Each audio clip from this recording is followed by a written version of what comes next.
जय हिंद मेरे कक्षा 10 के प्यारे प्यारे बच्चों। तो स्वागत है आप सबका हमारी इस क्लास में। पिछले लेक्चर में हमने पढ़ा था अम्ल, एसिड के बारे में बेसिक जानकारी ली थी। और एसिड जो है जो अम्ल है, अम्ल कितने प्रकार के होते हैं ये भी पढ़ा था। मतलब प्रबल अम्ल होते हैं, दुर्बल अम्ल दो ही प्रकार के होते हैं, प्रबल और दुर्बल। आज हम अम्ल के कुछ गुणों के बारे में पढ़ेंगे। अरे वो गुड़ नहीं, चीनी शक्कर वाला गुड़ नहीं भैया, गुड़ मतलब कितने प्रकार से अम्ल क्रिया करते हैं, मतलब वो अपने आप से किस प्रकार से रहते हैं। और उसे अब हम केमिस्ट्री की लैंग्वेज में, केमिकल के लैंग्वेज में, केमिकल की भाषा में, केमिस्ट्री की भाषा में उसे परिवर्तित कैसे कर सकते हैं, है ना। तो आज हम पढ़ेंगे अम्लों के गुणों के बारे में। तो सबको पता है किसी भी पदार्थ के दो ही गुण होते हैं, एक भौतिक गुण, एक रासायनिक गुण। तो अम्लों के भी दो ही गुण हैं, क्या? भौतिक गुण और रासायनिक गुण। भौतिक गुण और रासायनिक गुण, ठीक है ना। अम्ल के दो गुण हैं, भौतिक गुण और रासायनिक गुण। भौतिक गुण जो स्वतः मतलब बिना परिवर्तन के वो अपने आप से क्रिया करें और वही मतलब क्रिया जो हो ना वो चलती रहे। तो आज हम स्टार्ट करते हैं आज का लेक्चर जो है, मतलब अम्लों के जो गुण हैं उनके बारे में देखेंगे। चलो देखते हैं। तो सबसे पहला जो गुण है वो भौतिक गुण। देखो क्या है, भौतिक गुण है। देखो अम्लों के भौतिक गुण क्या होते हैं, हमने पहले ही कई भौतिक गुण पढ़ रखे। अम्लों के भौतिक गुण हम पहले ही हमने पढ़ रखे हैं। तो जो पहला भौतिक गुण होता है वो होता है कि जो अम्ल होते हैं वो स्वाद में खट्टे होते हैं। हाँ, एक अपने ऑफलाइन बच्चे से हमने क्वेश्चन किया था सुबह। उससे पूछा कि बताइए अम्ल की परिभाषा क्या होती है, और उसने कहा कि अम्ल स्वाद में तीखे होते हैं, जबकि हमने तो पढ़ाया था अम्ल स्वाद में खट्टे होते हैं। तो हमने पूछा उससे कि अम्ल तीखे होते हैं, वो भूल गया। उसने कहा नहीं नहीं नहीं सर, अम्ल खट्टे ही होते हैं स्वाद में। तो वही है भौतिक गुण में जो अम्ल होता है, अम्ल उसका स्वाद कैसा होता है। पहला गुण क्या है, पहला पॉइंट, अम्ल स्वाद में खट्टे होते हैं। कैसे खट्टे? कभी टेस्ट किया है? हाँ किया होगा। अम्ल स्वाद में खट्टे होते हैं, बहुत बढ़िया, सबको पता है अम्ल स्वाद में खट्टे होते हैं, ठीक है। दूसरा पॉइंट हमने पहले भी पढ़ रखा है, अम्ल क्या करता है, नीले लिटमस पेपर को लाल कर देता है, ठीक है। अम्ल नीले लिटमस को लाल कर देता है, ठीक है। बढ़िया बढ़िया बढ़िया, बहुत बढ़िया, कर देता है लाल। चलो अम्ल ने क्या किया, अभी तक नीले लिटमस को उसने लाल कर दिया। अब क्या होगा, जो अम्ल होता है वो जल में घुलनशील भी होता है, मतलब जल में घुल जाता है। अभी कहोगे सर जी प्रबल वाला घुल रहा था, अरे दुर्बल वाला भी घुल रहा था लेकिन कम मात्रा में घुल रहा था ना। तो क्या लिखेंगे, अम्ल जल में घुलनशील होते हैं। तीसरा पॉइंट हो गया, अम्ल जल में घुलनशील होते हैं। चलो भैया लो, अम्ल जल में भी घुल गए। अम्ल क्या हुए, जल में भी घुल गए। और क्या बोल सकते हैं, और बोल सकते हैं जो अम्ल होते हैं ना, जो अम्ल होते हैं ना उनकी प्रवृत्ति संक्षारक की जैसी होती है। संक्षारक जानते हो, हमने पिछले चैप्टर में संक्षारण पढ़ा था। कोई भी वस्तु जो थी, कोई भी धातु अम्ल की नमी या आर्द्रता के संपर्क में आने से संक्षारित हो रही थी, पढ़ा था। हाँ, क्या लिखेंगे, चौथा पॉइंट लिखेंगे, अम्ल, अम्ल क्या होता है, संक्षारक प्रवृत्ति का होता है। अगर इसको आप किसी धातु पे लगा के रख दो ना तो क्या करेगा, उस धातु को धीरे धीरे खराब कर देगा, खत्म कर देगा, है ना। चलो चलो आगे क्या लिख सकते हैं, और भौतिक गुण में और लिख सकते हैं, अम्ल जो है ना, अम्ल अम्ल त्वचा को या फिर कागज को अगर त्वचा में लगा दिया जाए, लग जाए कहीं पे, या कागज में डाल दिया जाए तो क्या कर देता है, उस त्वचा या कागज को ही नष्ट कर देता है। इतना पावरफुल होता है। क्या लिख सकते हैं? लिख सकते हैं अम्ल कागज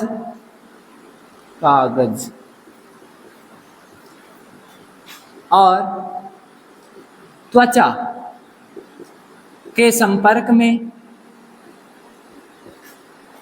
में आकर इन्हें नष्ट कर सकता है। क्या कर सकता है? नष्ट कर सकता है। भैया बिल्कुल कर सकता है, क्योंकि इतना पावरफुल होता है। तो ये थे हमारे कुछ भौतिक गुण, अम्ल के कुछ भौतिक गुण। अम्ल के क्या है? कुछ भौतिक गुण। क्या हो सकता है? अम्ल, पहला हमने बहुत बार पढ़ा है, अम्ल स्वाद में खट्टे होते हैं। अम्ल जो है नीले लिटमस को लाल कर देता है। अम्ल क्या करता है? जल में घुलनशील होता है। हमने बताया था प्रबल अम्ल हो या दुर्बल हो, दोनों जल में घुलनशील होते हैं। और क्या है?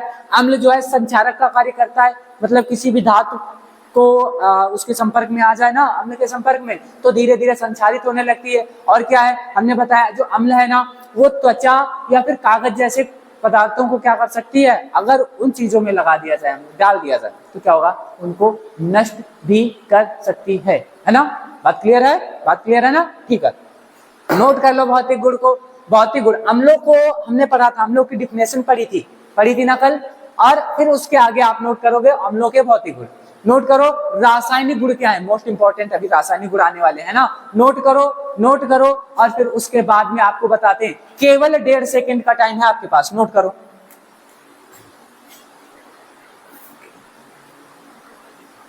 नोट कर लिया? चलो भौतिक गुण खत्म। चलो अब देखते हैं रासायनिक गुण।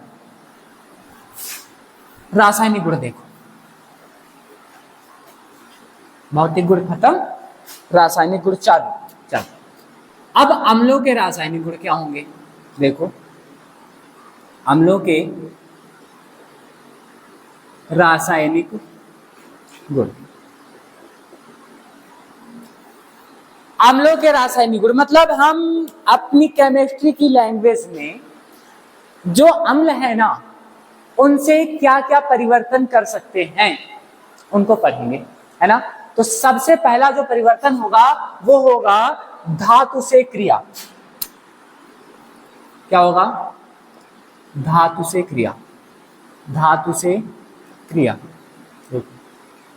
धातु से क्रिया। अब ध्यान से समझो, कोई भी धातु से अगर कोई ये अम्ल क्रिया करे ना, अम्ल क्रिया किसी भी धातु से अम्ल क्रिया करे तो क्या होगा? धातु का लवण बनेगा। क्या बनेगा? धातु का लवण बनेगा और हाइड्रोजन मुक्त होगी। क्या होगा? धातु का लवण बनेगा और हाइड्रोजन मुक्त होगी। देखो यहाँ पे देखते हैं, यहाँ पे ले ली हमने धातु। आपके दिमाग में आ रही किस धातु है? कमेंट करो। अगर आपको 5 धातुएं पता है ना, 5 धातुओं को कमेंट करके बताओ। कमेंट करके जल्दी से 5 धातुएं हमें पता है। देखो बताते, आपके दिमाग में आयरन आ रहा होगा, कॉपर आ रहा होगा, जिंक आ रहा होगा, मैग्नीशियम आ रहा होगा, एल्यूमिनियम आ रहा होगा। देखो सारी की सारी तो धातुएं है ना, सारी की सारी क्या है? धातुएं है ना, सारी की सारी धातुएं है ना। अब अगर सारी की सारी धातुएं है ना, तो इन्हीं धातुओं से क्या करेंगे? इन्हीं धातुओं की अम्ल के साथ अभिक्रिया कराएंगे और क्या बनाएंगे? अम्ल का लवण बनाएंगे और हाइड्रोजन मुक्त होगी। ध्यान से देखो, सबसे पहला जो धातु लेंगे, ले लिया हमने आयरन, लोहा ले लिया। अभी आप कहोगे नहीं सर जी कॉपर लो, कॉपर क्या? तांबा। आप कहोगे सर जी कॉपर लो, तांबा। ले लेंगे भैया, ले लेंगे, टाइम लगेगा, रुक जाओ, कॉपर भी लेंगे अभी। ध्यान से समझो, हमने लिया यहाँ आयरन, लोहा। कौन सी धातु ली? लोहा ले लिया। अब लोहे की क्रिया, इसी धातु की क्रिया हम क्या करेंगे? अम्ल से करवाएंगे। अम्ल से करवाएंगे। प्राप्त क्या होगा? हमने बताया कि धातु का लवण प्राप्त होगा और हाइड्रोजन मुक्त होगी, बताया ना। तो सबसे पहले हमें पता क्या है कि भैया हाइड्रोजन मुक्त हो रही। मुक्त करने के लिए हमने इसके पहले चैप्टर में बताया था, मुक्त करते हैं ना किसी भी गैस को तो एरो ऊपर की तरफ लगाते हैं। हाइड्रोजन को मुक्त कर दिया भैया, क्या कर दिया? हाइड्रोजन को मुक्त कर दिया। अब हाइड्रोजन यहां से चला गया तो बचा क्या, ये आयरन इस क्लोरीन से क्रिया करेगा। जब आप सबको पता है आयरन संयोजकताएं 2 और 3 होती हैं, यहाँ पे 2 संयोजकता देखो, आयरन की संयोजकता +2 और क्लोरीन की संयोजकता -1। संयोजकता एक्सचेंज करेंगे, आयरन के पास 1 आएगा और क्लोरीन के पास 2 जाएगा, तो क्या बनेगा, FeCl2 बनेगा। क्या बनेगा, FeCl2 बनेगा, आयरन क्लोराइड बनेगा ना, बनेगा। देखो क्या बना, यहाँ पे हमने धातु ली, धातु क्या ली, धातु कौन सी ली, यहाँ पे हमने धातु ली लोहा, आयरन। आयरन आयरन को हमने क्या किया, हाइड्रोक्लोरिक अम्ल, इसका नाम क्या है, इसका नाम है HCl, हाइड्रोक्लोरिक अम्ल। आयरन की क्रिया हमने HCl के साथ करवाई, हाइड्रोक्लोरिक अम्ल के साथ। ये प्राप्त किया हुआ, ये आयरन का लवण मिला हमें। क्या मिला, आयरन का लवण, आयरन का लवण, और हाइड्रोजन हो गई मुक्त। हमने बताया था हाइड्रोजन मुक्त होती है, ठीक है भैया, हाइड्रोजन मुक्त। अभी आपके दिमाग में आया कि सर जी आपने लोहा ही क्यों लिया, कॉपर ले लेते, चलो हम कॉपर भी लेते हैं। देखो ध्यान से समझना, ध्यान से, थोड़ा बहुत इंपॉर्टेंट है, देखना देखना। अभी कहोगे सर जी आपने तो बोला था ना धातु से क्रिया करवा दो, हो जाएगा सब कुछ। अरे कॉपर से क्रिया कराएंगे, देखो क्या होता है। हमने कॉपर से इस अम्ल की क्रिया करवा दी, और करवाने के बाद क्या होगा, क्या होगा, क्या हाइड्रोजन यहां से मुक्त हो जाएगी, क्या कॉपर इस क्लोरीन से क्रिया करेगा, क्या हाइड्रोजन यहां से मुक्त हो जाएगी, और क्या कॉपर इस क्लोरीन से क्रिया कर लेगा, कर लेगा, कमेंट करके बताओ, कर लेगा, कर लेगा ना, बिल्कुल नहीं करेगा, बिल्कुल संभव ही नहीं कि ये कॉपर इस हाइड्रोक्लोरिक अम्ल से क्रिया कर पाए। यहां पे लिख दिया हमने, लो हमने लिख भी दिया, क्या लिखा, अभिक्रिया नहीं होगी। अब आपके दिमाग में एक सवाल आ रहा होगा, सर जी आपने तो बताया कि अभिक्रिया होगी किसी धातु से, लेकिन आपने ये भी बता दिया कि कॉपर से तो अभिक्रिया ही नहीं हो रही। हाँ नहीं होगी, नहीं होगी, क्यों नहीं होगी। अब आप पिछले चैप्टर में वापस चलो, पिछले चैप्टर में चलो, हमने आपको सक्रियता श्रेणी बताई थी, हमने आपको सक्रियता श्रेणी बताई थी, और सक्रियता श्रेणी में हमने बताया था हाइड्रोजन से जो अधिक सक्रिय तत्व हैं, हाइड्रोजन से जो अधिक सक्रिय तत्व हैं, वही केवल हाइड्रोजन को उसके स्थान से विस्थापित कर सकते हैं। कॉपर क्या है भैया, कम सक्रिय है हाइड्रोजन से। आयरन क्या है, हाइड्रोजन से ज्यादा सक्रिय है, तो हाइड्रोजन को आयरन क्या कर देगा, उसके स्थान से निकालकर बाहर फेंक देगा। जबकि कॉपर क्या है, कॉपर हाइड्रोजन से कम सक्रिय है ना, कम सक्रियता की वजह से कॉपर हाइड्रोजन को उसके स्थान से बाहर न को कर पाएगा, नहीं कर पाएगा ना भैया, और अगर कर नहीं पाएगा तो यह अभिक्रिया संभव ही नहीं होगी। तो समझ लेना भैया, धातु से क्रिया, कौन सी धातुओं से क्रिया करके हम हाइड्रोजन को निकाल सकते हैं, सक्रियता श्रेणी में जिन जो धातुएं हाइड्रोजन से अधिक सक्रिय हैं, उन धातुओं से ही हम क्रिया करके हाइड्रोजन को बाहर निकाल सकते हैं। बात क्लियर है ना भैया, बात क्लियर है, बहुत बढ़िया। इसकी परिभाषा कैसे लिखोगे, इसकी परिभाषा लिखेंगे, लिख लेंगे, अम्ल क्रियाशील धातुओं से अभिक्रिया करके H+ गैस व धातु लवण देते हैं। क्या लिखेंगे, क्या लिखेंगे, यहां लिखते हैं, अम्ल क्रियाशील धातुओं से क्रिया करके हाइड्रोजन गैस व धातु लवण देते हैं। बात क्लियर है ना बबुआ, बात क्लियर है ना, बहुत बढ़िया, एकदम गर्दा उड़ा दिए, बहुत बढ़िया। नोट कर लो इसे, नोट कर लो। अभी बताते हैं कि अगली कौन सी वो धातु होगी या कौन सा वो पदार्थ होगा जिसके साथ में अम्ल क्रिया करेगा। नोट कर लो, 1.25 सेकंड में जल्दी नोट करो। नोट कर लिया भैया, नोट कर लिया ना, नोट कर लिया, बहुत बढ़िया। अब देख लो, अभी तक धातु से क्रिया किया था अम्ल ने, अब क्या करेगा, अब क्या करेगा, देखो अब करेगा अम्ल धातु कार्बोनेट से क्रिया। किसे? धातु कार्बोनेट से क्रिया। अब अम्ल करेगा किसी भी धातु के कार्बोनेट से क्रिया। अब ध्यान से समझो, धातु का कार्बोनेट, मान लिया यहां कैल्शियम था, क्या था? कैल्शियम पर 2 की संयोजकता और कार्बोनेट पर -2 की संयोजकता। एक्सचेंज करेंगे, बराबर है तो हटा देंगे, बनेगा क्या? CaCO3, calcium carbonate. देखो ये हमने कैल्शियम कार्बोनेट क्या लिया? किसी धातु का कार्बोनेट है ना, CaCO3, कैल्शियम कार्बोनेट, कैल्शियम धातु का कार्बोनेट। अब इसकी क्रिया हम अगर किसी भी अम्ल के साथ करवाएंगे, HCl के साथ करवाएंगे, तो प्राप्त क्या होगा भैया? तो क्या प्राप्त होगा? प्राप्त होगा धातु का लवण। क्या प्राप्त होगा? धातु का लवण प्राप्त होगा।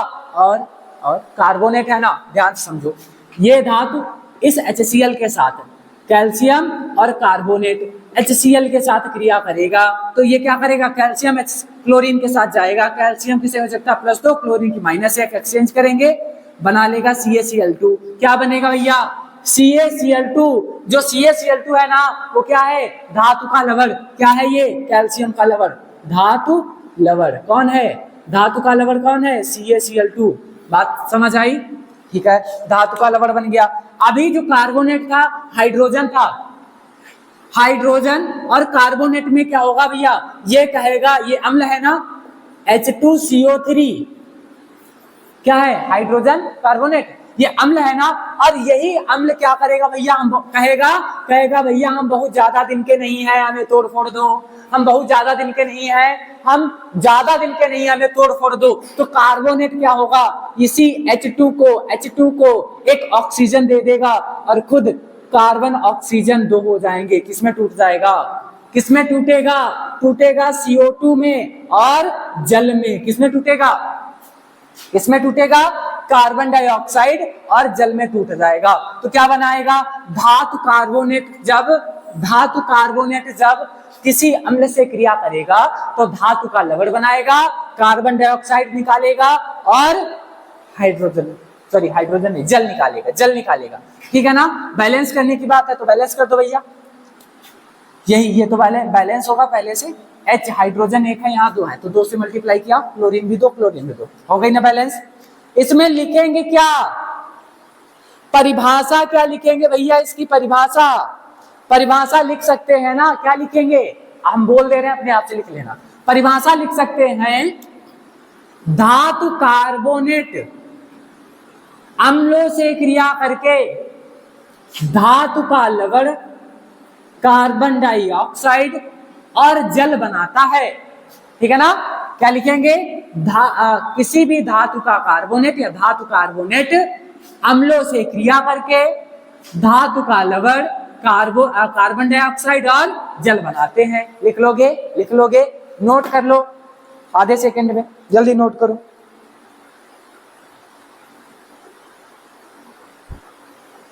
नोट हो गई। चलो और देखते हैं कि अम्लों की रासायनिक अभिक्रिया और किसके द्वारा हो सकती है। अभी तो हमने क्या किया? धातु कार्बोनेट से कर लिया। अब करेंगे अभिक्रिया तीसरी जो होगी, वो होगी धातु ऑक्साइड से। किससे? धातु ऑक्साइड से या ऑक्साइडों से क्रिया। अब धातु का कोई भी ऑक्साइड ले लो, और उसकी क्रिया करवा दो अम्लों से, किसी भी अम्ल से करवा दो। लो हमने ले लिया भैया धातु का ऑक्साइड, कैल्शियम था, बेचारे कैल्शियम के पास 2 संयोजकताएं थी और इसके पास -2 संयोजकता। लो एक्सचेंज कर दिया, बैलेंस कर दिया, हटा दिया, कैल्शियम ऑक्साइड बचा। लो बन गया कैल्शियम ऑक्साइड। क्या भैया? धातु का ऑक्साइड है, धातु का, कैल्शियम धातु, उसका ऑक्साइड। अब यही कैल्शियम ऑक्साइड करेगा अम्ल से क्रिया, और अम्ल से क्रिया करके क्या बनाएगा? अम्ल का लवण बनाएगा, और जल बनाएगा। क्या बनाएगा? अम्ल का लवण बनाएगा और जल बनाएगा। ये इसके पास जाएगा, ये इसके पास जाएगा। कैल्शियम Cl मतलब कैल्शियम क्या करेगा? क्लोरीन के पास जाएगा। यहाँ पे बना लो, कैल्शियम के पास 2 और क्लोरीन के पास 1, एक्सचेंज करेंगे, CaCl2 बनेगा। देखो CaCl2 बना, ये क्या है भैया, धातु लवण, धातु का लवण है, ठीक है। दूसरा पदार्थ क्या बचा, हाइड्रोजन ऑक्सीजन। तो HO तो लिख नहीं सकते, H2O जरूर लिख सकते हैं, जल। तो अब H2O जल लिख लिया, कर लेंगे बैलेंस, 2 हाइड्रोजन वहां एक यहाँ पे, तो 2 कर दिया, क्लोरीन 2 इधर 2 उधर। क्या लिखेंगे, धातु ऑक्साइडों से क्रिया में क्या लिखेंगे, इसमें हम लिख लेंगे, फिर से बोल दे रहे हैं, लिख लेना। जब धातु ऑक्साइड अम्ल से क्रिया करता है, जब धातु ऑक्साइड किसी भी अम्ल से क्रिया करता है, तब धातु का लवण और जल बनता है, ठीक है ना। लिख लोगे बस। आज हम केवल इतना ही रखेंगे और पूरी क्लास सभी बच्चों ने बहुत बढ़िया तरीके से समझा ना। तो जो हमने क्वेश्चन बताया आप करोगे, और होमवर्क के लिए बताते हैं आपको, होमवर्क के लिए अम्लों के रासायनिक गुण जितने भी करवाए हैं सबको होमवर्क में करना है। जो बच्चे केवल ऑनलाइन पढ़ते हैं वो केवल कमेंट बॉक्स में बताएंगे। अभी हमने एक क्वेश्चन किया था इसके पहले, वो बताएंगे कमेंट बॉक्स में। बात क्लियर है? बहुत बढ़िया, बहुत अच्छे तरीके से सबने समझा।